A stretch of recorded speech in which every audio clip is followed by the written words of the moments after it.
fundo do Kansas, num entroncamento de estradas de terra poeirenta, fica o antigo Bar da Encruzilhada, desde os tempos da Lei Seca, pertencente ao Logan, lugar mal afamado onde criminosos e homens de péssima índole se reúnem, onde pessoas de bem não entram e policiais param longe.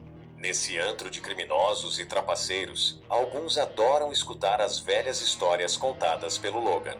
Uma delas em particular, e a que mais chamava a atenção, era sobre um espantalho, frequentemente recontada por ele aos que ali pisavam pela primeira vez. Havia aqueles que acreditavam, alguns não tinham certeza, outros eram céticos. O fato era que as histórias do espantalho contadas pelo Logan eram sempre tema de controvérsias entre os frequentadores do Bar da Encruzilhada. Tudo começou há uns 45 anos. Conta Logan iniciando sua narrativa enquanto enxuga o balcão molhado com um pano. Em Charming Cornfield, perto daqui, quando um grupo de linchadores formados pelo mecânico frentista Robert Durning, os irmãos fazendeiros Eddie e Lane Mackenzie, chefiados pelo carteiro Charles Morris, perseguia John Land, um jovem rapaz, filho único de uma viúva, a senhora Land, moradores de uma pequena fazenda nos arredores de Charming Cornfield. John namorava uma garota, Alice Smith, mas o relacionamento incomodava alguns moradores, especialmente o taciturno e mesquinho Charles Morris, que possuía extrema antipatia pelo rapaz. John era acusado de ter violentado a própria namorada, o que não era verdade. Aconteceu que durante um passeio pelos campos com John, um cão feroz escapara do terreno do velho Stein e atacou a Liz. Mas graças a John, ela foi salva, apesar de alguns ferimentos e perder os sentidos. O rapaz então a levou imediatamente para o ambulatório médico para receber atendimento. Porém, John estava muito nervoso e não conseguia se expressar claramente, apenas dizendo que não era sua culpa. E ele saiu às pressas da clínica, correndo em direção à fazenda onde morava. Isso, de certa forma, acabou gerando conclusões precipitadas de que ele violentara Alice, uma menor. Assim, na delegacia, o xerife convocou voluntários para que John fosse capturado. Paralelamente a isso, Lane, presumindo de forma errada que Alice estivesse morta e que John era o responsável, foi avisar Morris. Esse era o pretexto de que Morris precisava para acabar com John. No entanto, sabendo que antes deveria se apresentar na convocação oficial feita pelo xerife, ignorou-a propositalmente, decidindo agir por conta própria. Então Morris e Lane foram até ao posto de gasolina para buscar Durning, que os aguardava com os seus 2 cães farejadores. Em seguida partiram para buscar o irmão mais velho de Lane Mackenzie, Eddie. Nesse meio tempo, a mãe de John, a senhora Land, o escondera sob o disfarce de espantalho e o colocara num pomar de maçãs próximo para despistar os grupos de busca. Mas quando o grupo de Morris chegou nas terras da senhora Land, os cães de Durning conseguiram farejar o cheiro de John e os levaram até o pomar onde estava o espantalho. A princípio, Durning achou que os cães estavam inquietos por causa da figura um tanto assustadora do espantalho. Morris, no entanto, mais perspicaz e observador, aproximou-se mais do espantalho e acabou percebendo um par de olhos assustados sob a horrenda máscara e concluiu que era o John disfarçado. Morris então se afasta devagar, sinalizando para os seus companheiros que o espantalho era o John disfarçado. Com extrema crueldade, os 4 justiceiros descarregaram suas armas e mataram John. Mas em seguida, quando Lane atendeu a chamada pelo rádio de sua caminhonete, ficaram sabendo que o xerife já havia suspendido as buscas há mais de meia hora, pois tudo não passara de um engano, e que Alice estava bem e dissera que o cão do velho Stein havia escapado e lhe atacara, mas que John tinha salvo a sua vida. Inclusive, o próprio Stein confirmara na delegacia toda a história. Morris, nervoso ao ouvir a notícia, se deu conta da enorme besteira que fizera. Porém, mesmo consciente de seu crime e diante da perspectiva de passar o resto de sua vida numa penitenciária, colocou um forcado nas mãos sem vida de John para simular que ele os estava atacando. Os linchadores foram presos, mas posteriormente, durante o julgamento, foram absolvidos e soltos devido à falta de provas contra eles, sem contar o flagrante perjúrio de Morris. Esse foi um dia vergonhoso para Charming Cornfield, pois todos sabiam que John era inocente. E mesmo assim, a maioria das pessoas fez vistas grossas às ações claramente criminosas dos linchadores chefiados por Morris, que resultaram em seu assassinato. Revoltada com o veredicto do juiz, a Sra. Land disse que havia uma justiça acima da lei dos homens e que essa mesma justiça seria feita, e os culpados pagariam com o próprio sangue a morte de seu filho assassinado. Alguns dias depois, a Sra. Land faleceu devido a um AVC. Nesse mesmo tempo, Alice Smith, também decepcionada com a atitude dos moradores, foi embora para sempre de Charming Cornfield. Até que algumas semanas depois, aquelas mortes horríveis começaram a acontecer. A primeira delas foi a de Lane Mackenzie, cujo corpo foi encontrado despedaçado dentro do triturador de madeira que ficava no interior do celeiro de suas terras. Um infeliz acidente, era o que o xerife concluíra. Quando souberam da morte de Lane, Morris e Durning foram falar com Eddie Mackenzie. Eddie então disse a Morris e a Durning que suspeitava que a morte de seu irmão mais novo não fora um acidente, porque ainda pela manhã, descobriu que o triturador de madeira não ficou sem gasolina após a morte de Lane naquela noite, mas sim desligado. Então quem desligou? Era o que Durning perguntou a Eddie. Tudo era estranho. E mais estranho ainda quando Eddie disse que seu irmão contou horas antes de sua morte tinha visto um espantalho no campo de sua fazenda, semelhante ao que John havia usado como disfarce, mas que não deu muita importância ao que ele dissera porque pensava que seu irmão achava que o promotor público, ainda inconformado com o resultado do julgamento, o tivesse colocado ali para intimidá-lo e forçá-lo a confessar o assassinato e denunciar seus cúmplices, mas disse para manter a calma e não fazer nenhuma besteira. Desde aquele momento, Lane começou a se comportar de modo estranho e paranoico até os misteriosos eventos que culminaram em sua morte no celeiro na noite anterior. E 2 dias após a morte de seu irmão Lane, o próprio Ed também foi encontrado morto, soterrado e sufocado dentro de um silo por uma avalanche de grãos. Outro acidente. 3 dias depois, pela manhã, Durning, o mecânico frentista, foi encontrado dentro de sua oficina, com o corpo todo retalhado sobre uma poça de sangue. Os cortes indicavam que ele havia sido recortado por algum instrumento afiado, algo como uma foice. E, por fim, uma semana depois, nas terras dos Land, Morris foi encontrado morto no meio do pomar de macieiras, em frente a um horrível espantalho. Seu corpo apresentava 5 perfurações na altura do tórax, causadas ao que aparentava ser os dentes de um forcado. Mas o que mais chamou a atenção, causando espanto e horror aos policiais, é que o espantalho segurava um forcado com os dentes impregnados de sangue coagulado, o sangue do corpo do carteiro Charles Morris. O boato se espalhou rapidamente. Naquela altura, então se lembraram das palavras da Sra. Land durante o julgamento. Agora todos estavam convencidos de que o espírito de John possuiu o espantalho para se vingar de seus assassinos. A partir desse dia, o medo passou a tomar conta dos moradores de Charming Cornfield, pois achavam que o espantalho também poderia atacá-los, por terem se omitido durante o julgamento de assassinato de John Land. Mas os meses se passaram e nenhuma morte estranha ou violenta aconteceu e a rotina voltou à normalidade em Charming Cornfield. Embora os moradores intimamente ainda temessem uma possível ação do espantalho. Inclusive, evitavam se aproximar da fazenda. Ninguém se interessou em comprar ou arrendar aquelas terras. A casa, o pomar, os campos, tudo ficou abandonado e apodrecendo na fazenda dos Land.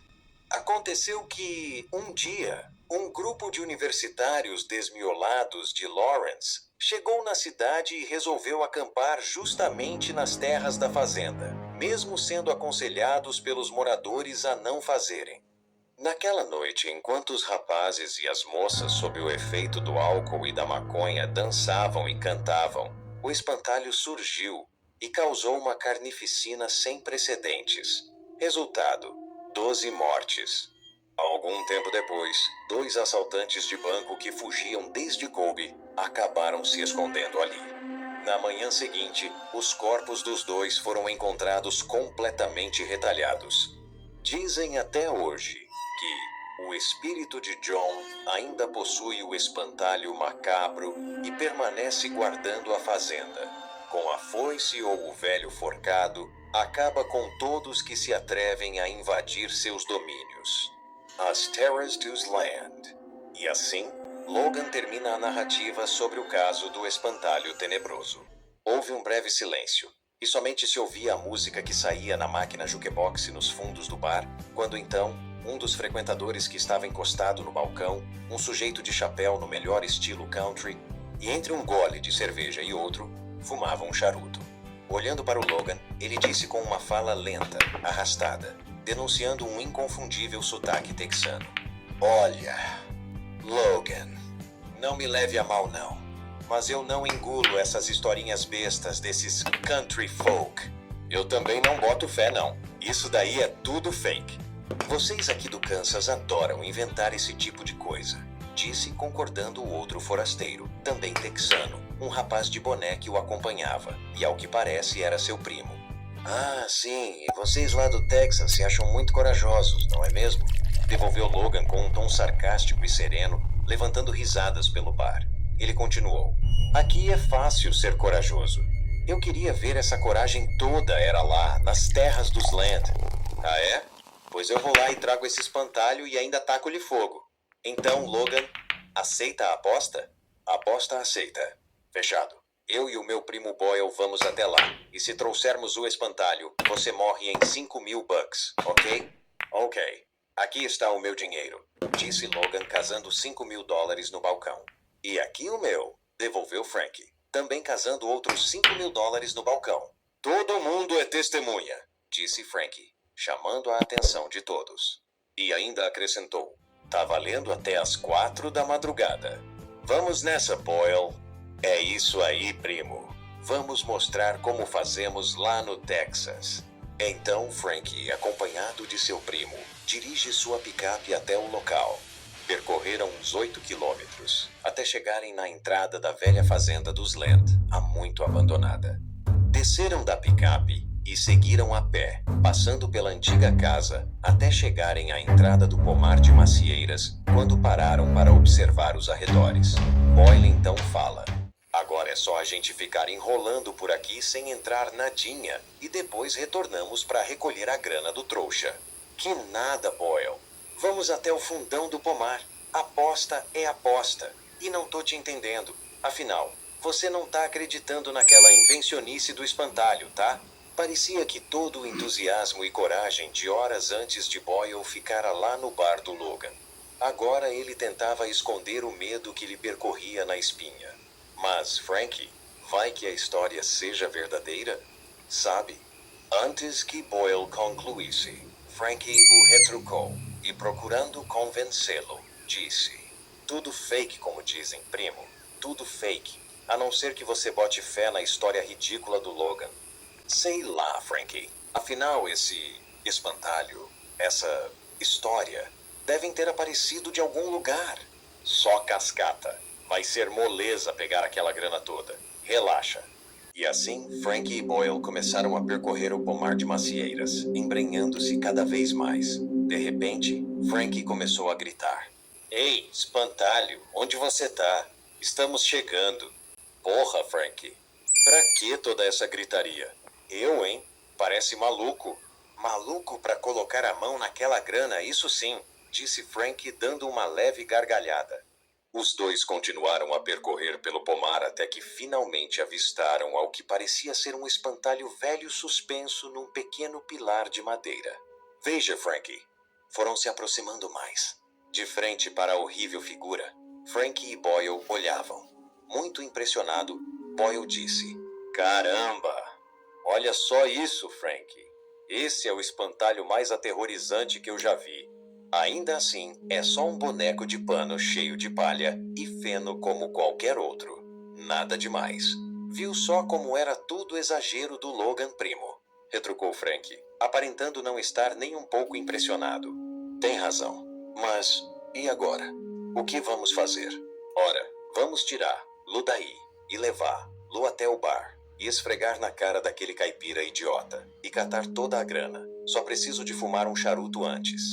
Frank então afastou um pouco e foi sentar-se em cima de um dos velhos caixotes de madeira espalhados por entre as macieiras para se acomodar. Com um ar de triunfo, Frank retirou um charuto do bolso e com o isqueiro começou a acendê-lo.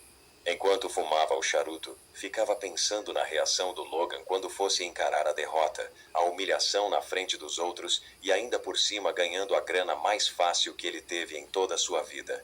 Ao mesmo tempo, Boyle, ainda meio cismado, continuava a encarar o espantalho, quando então... Meu Deus! Frankie! Boyle! O que está acontecendo? O espantalho! Ele se mexeu! Disse Boyle correndo para perto de Frank. Quê? Como? Ah, peraí, Boyle. O que você está falando? Disse Frank incrédulo. Olha lá então. Contudo, quando Frank olhou na direção onde o espantalho deveria estar amarrado, o mesmo já não se encontrava lá. Então é tudo verdade. O espantalho é maldito. Frank, vamos sair daqui depressa, disse Boyle completamente tomado pelo pânico. Deixa de ser idiota. Não percebe que é o Logan fantasiado? Tá querendo sacanear a gente, disse Frank ainda não se convencendo.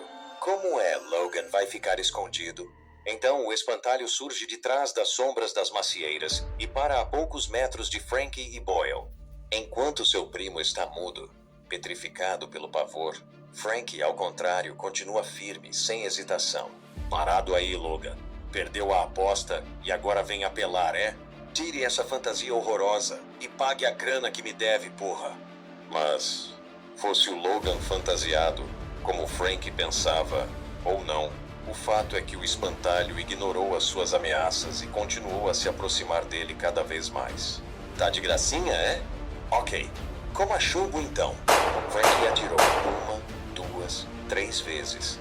Mas ao que parecia, as balas não lhe causaram nenhum dano. E o espantalho continuou o seu avanço cada vez mais ameaçador. É o demônio! É o demônio! Gritou Boyle, despertando de sua letargia e começando a correr, deixando seu primo sozinho para trás. Boyle, seu covarde! Volte! Não mesmo.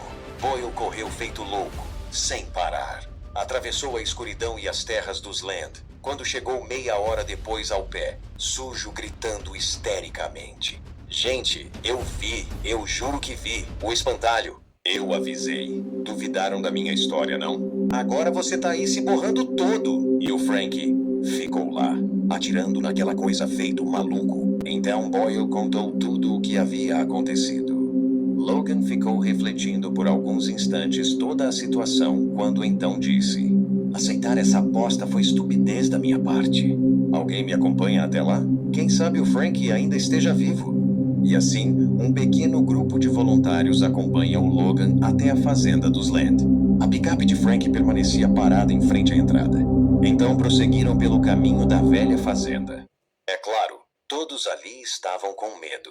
Embora fossem homens de natureza rude, cascas grossas, apreciadores de uma boa briga, eles não admitiam isso um para o outro por uma questão de orgulho. Mas, apesar disto, e escorando-se entre si, foram em busca do texano. Ei, Frankie, onde está você? Gritou Logan olhando para todas as direções, dentro do pomar. Mas nada do Frank responder. Continuaram a percorrer o pomar, até que finalmente acharam o corpo do Frank sem vida e sem a cabeça que jamais foi encontrada. E sob o luar e o pio agourento de uma coruja, Logan e seus companheiros em silêncio carregaram o corpo de Frank para o bar.